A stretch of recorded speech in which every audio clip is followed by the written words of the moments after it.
So in a typical TCP three-way handshake, the client sends a SYN packet to the server responds with the SYN ACK, and the client then returns with an ACK to the SYN ACK, at which point the connection is established. The problem in a typical TCP three-way handshake is that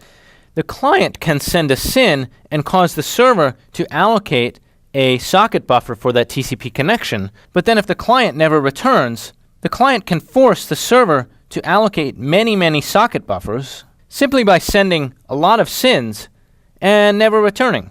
In fact, these could even be from spoofed IP addresses. So in other words, the client has absolutely no accountability and no obligation to return to send the final ACK, and yet can cause the server to allocate resources. This is a problem, and the solution to this is called SYN cookies.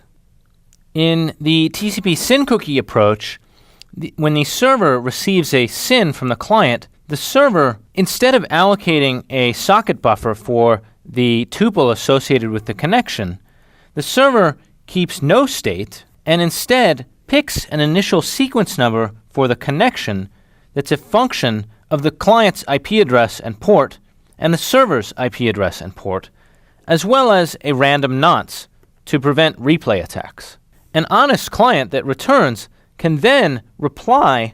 with an acknowledgement with that sequence number in the packet. The server can check that sequence number simply by rehashing all of the information that it already has,